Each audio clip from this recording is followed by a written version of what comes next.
আসসালামু আলাইকুম সবাইকে। এসএসসি 2026 কেমন আছো তোমরা সবাই? আশা করি সবাই ভালো আছো। তোমরা কিন্তু সবাই অবগত আছো যে আজকে হচ্ছে কিন্তু তোমাদের যারা সিনিয়র অর্থাৎ এসএসসি 2025 সালে যারা পরীক্ষা দিয়েছে তাদের কিন্তু আজকে রেজাল্ট দিয়েছে। তো এই রেজাল্ট কিন্তু তোমাদের কিছু গুরুত্বপূর্ণ মেসেজ দিচ্ছে এবং পাশাপাশি এই রেজাল্ট থেকে তোমাদের কিন্তু কিছু শিক্ষা নেওয়ার বিষয় আছে। তো তোমাদের এই রেজাল্ট কিভাবে তোমাদের হচ্ছে গুরুত্বপূর্ণ মেসেজগুলো দিচ্ছে এবং সেগুলো কি সে বিষয়ে আলোচনা করব এবং তোমাদের যে শিক্ষাগুলো এই রেজাল্ট থেকে নেওয়া উচিত সে বিষয়ে পূর্ণাঙ্গ আলোচনা করব। সকলকে বলবো পুরো ভিডিওটা একটু মনোযোগ সহকারে দেখার, কারণ সময় গেলে কিন্তু অনেক কিছুই সাধন করা যায় না। এজন্য কিন্তু আমরা একটা প্রবাদ বাক্য জানি, সময় গেলে সাধন হবে না। তো দেখো, তোমাদের যে বুলেট পয়েন্টগুলো আছে বা যেগুলো তোমাদের হচ্ছে মেসেজ দেওয়ার মতো বিষয় আছে সেগুলো কিন্তু আমি একটু জাস্ট সংক্ষেপে লিখে রেখেছি এবং এটা হচ্ছে তোমাদের হচ্ছে হাইলাইট করার মতো কিছু সংবাদ বা হচ্ছে হাইলাইট করার মতো কিছু নিউজ যেগুলোকে আমি বুলেট পয়েন্ট হিসেবে ধরেছি। এর বাইরেও কিন্তু অনেক বিষয়বস্তু আছে। তো আমি শুরুতে হচ্ছে তোমাদের এই বিষয়গুলো একটু চোখের সামনে নিয়ে আসতে চাই। দেখো, তোমাদের সর্বপ্রথম যে বিষয়টা আমি তোমাদের নজরে আনতে চাই সেটা হলো সর্বোচ্চ পাশের হার রাজশাহী 77.53%। অর্থাৎ 77% আমি যদি ধরি তাহলে তোমার হচ্ছে 100 জনের ভিতরে কিন্তু হচ্ছে তোমার 33 জন হচ্ছে কি ফেল করছে। ঠিক আছে, 100 জনের ভিতরে, সরি, 100 জনের ভিতরে তোমার হচ্ছে 23 জন ফেল করছে। 100 জনের ভিতরে হচ্ছে 23 জন হচ্ছে কি তোমার ফেল করছে। তাহলে দেখো, 100 জনের ভিতরে 23 জন ফেল করছে, এইটাই হচ্ছে সর্বোচ্চ পাশের হার। আর সর্বনিম্ন হচ্ছে আমাদের বরিশাল। বরিশাল হচ্ছে তোমার 100 জনের ভিতরে 100 জনের ভিতরে তোমার হচ্ছে 44 জন হচ্ছে কত ফেল করছে। তাহলে পাশ করছে কয়জন? মাত্র 56 জন 100 জনের ভিতরে, এবং 44 জনই ফেল। বলতে গেলে তোমার হচ্ছে প্রায় অর্ধেকের কাছাকাছি। অর্ধেকের কাছাকাছি হচ্ছে তোমাদের এসএসসি 2025 সালে যারা পরীক্ষা দিয়েছে সেটা বরিশাল বোর্ডে, তাদের ভিতরে 100 জনের ভিতরে অর্ধেকের মতোই কিন্তু কি ফেল করছে। একটা মেসেজ। তারপর হচ্ছে তোমাদের একজনও পাশ করেনি 134টা স্কুলে। ভাবতে পারো, 134টা স্কুলে তোমার হচ্ছে একজনও পাশ করে নেই। একটা দুইটা স্কুল না, কিন্তু 134টা স্কুল, 134টা স্কুলের ভিতরে একটা স্টুডেন্টও পাশ করেনি। এবং সর্বমোট, এইটা হচ্ছে সব থেকে আমি বলবো আকর্ষণীয় এবং তোমাদের শিক্ষা নেওয়ার সব থেকে বড় বিষয় হচ্ছে এটা। দেখো, মোট ফেল করছে তোমার হচ্ছে 6,06,660 জন। 6,06,60 জন স্টুডেন্ট, মানে বোঝো কতজন স্টুডেন্ট এখানে। তো এই প্রত্যেকটা বিষয় যদি তুমি এখন থেকে একটু রিয়েলাইজ করতে পারো তাহলে আমি মনে করি মেসেজটা তোমার জন্য ক্লিয়ার হবে। কেন?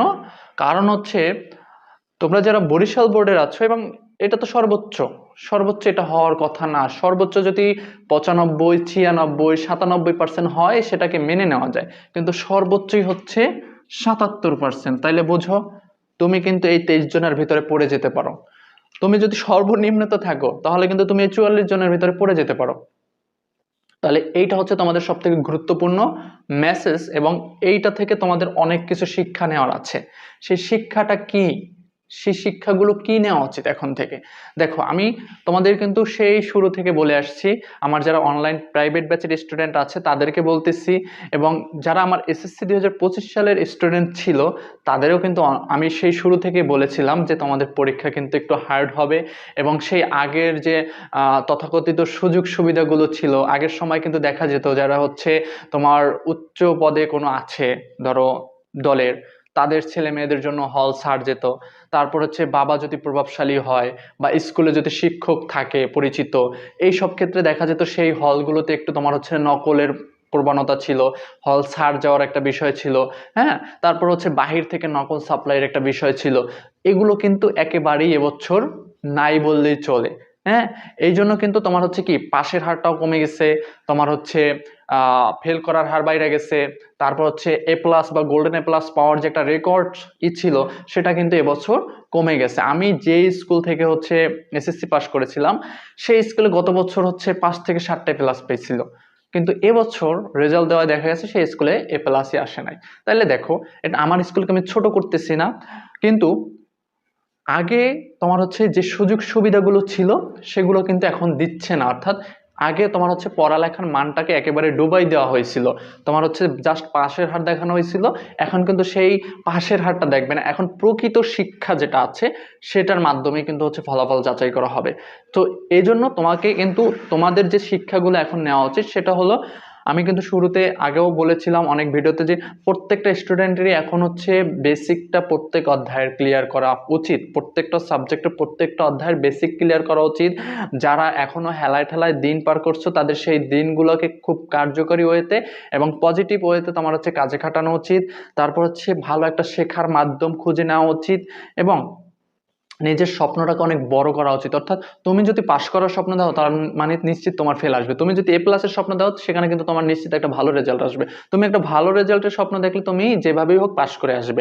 তো স্বপ্নটাকে সবসময় চেষ্টা করা উচিত এখন থেকেই বড় দেখার। এখনো তোমাদের যে সময়টুকু আছে, যে 6টা মাস তোমরা পাচ্ছ বা 7টা মাস পাচ্ছ, তোমাদের তার ভিতরে কিন্তু খুব ভালো একটা গোছানো প্রস্তুতি নেওয়া সম্ভব।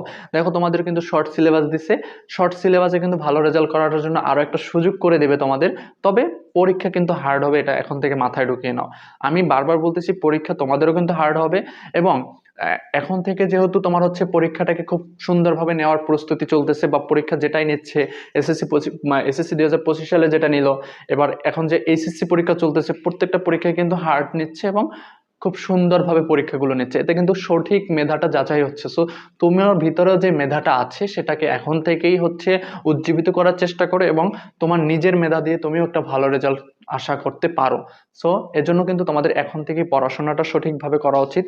আর তোমার যতটুকু সিলেবাস আছে সেই সিলেবাসটা বুঝতে হবে এখন থেকে, তার ভিতরে যে পড়াগুলো আছে সেগুলোকে বুঝতে হবে এবং তুমি কতটুকু সময় তোমার বইয়ের পিছনে পার করতেছো, তুমি কতটুকু সময় বাইরে নষ্ট করতেছো, সেই সময়গুলোকে এখন থেকে উপলব্ধি করার চেষ্টা করতে হবে। কারণ তুমি যদি এখন অহেতুক সময় পার করো, পরীক্ষার আগে কিন্তু তুমি একটা বড় ধরনের চাপে পড়বা এবং সেই চাপ নিয়ে কিন্তু কখনোই ভালো প্রিপারেশন তুমি নিতে পারবা না। আর যদি ভালো প্রিপারেশন না নিতে পারো তখন কিন্তু তোমার জন্য কোনো একটা খারাপ নিউজ অপেক্ষা করতেছে।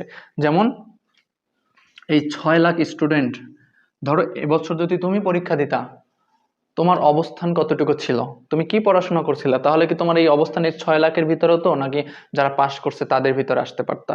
একটু চিন্তা করে দেখো, 6 লাখ স্টুডেন্ট কিন্তু মানে খানিকটা স্টুডেন্ট না, অনেক স্টুডেন্ট, তাই না?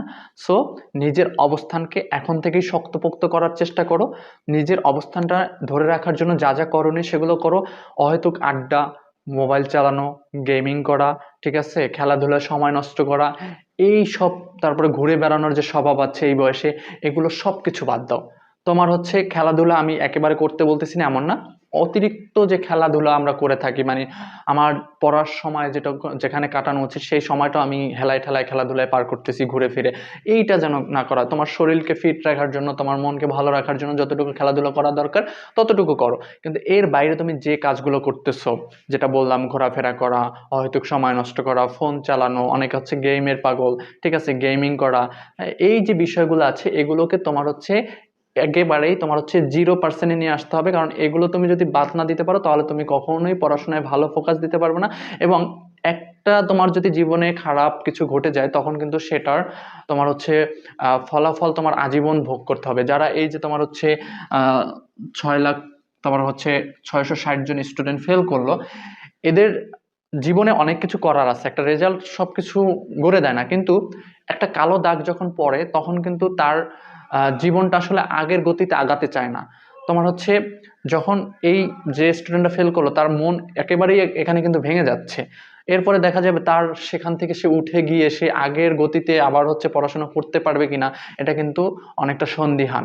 তো জীবনে তোমার হচ্ছে ঘাত প্রতিঘাত, তোমার হচ্ছে সফলতা ব্যর্থতা থাকবে, কিন্তু আমাদের স্বপ্নটা যেন হয় বড়। আমি সর্বপ্রথমে বলছি স্বপ্ন দেখতে কোনো টাকা লাগে না, স্বপ্ন দেখতে কোনো পয়সা লাগে না। সো আমি স্বপ্ন দেখতে কেন কৃপণতা করব, স্বপ্ন দেখার সময় যেন আমি স্বপ্নটা বড় দেখি এবং তোমার স্বপ্ন যদি বড় হয় তাহলে তুমি সেই যে সর্বোচ্চ লেভেলটা তার থেকে হয়তো এক ধাপ পিছনে থাকবা, তার থেকে এক ধাপ পিছনে থাকবা, কিন্তু কখনোই তুমি জিরো লেভেলে থাকবে না। আর তোমার যদি কোনো স্বপ্ন বড়ই না থাকে তাহলে কিন্তু তোমার অবস্থা এরকমও হতে পারে। সো এখন থেকে সিরিয়াস হও, পড়াশোনায় মনোযোগী হও, তোমাদের যা কিছু দরকার সবকিছুই কিন্তু আমার চ্যানেলে পেয়ে যাচ্ছ। তাছাড়া তোমাদের প্রাইভেট ব্যাচ চালু আছে, আমার ব্যাচে ভর্তি হওয়ার জন্য আমি কিন্তু অনেক তোমার হচ্ছে এর আগে আমার প্রাইভেট ব্যাচের হচ্ছে অ্যাডভার্টাইজ করেছি।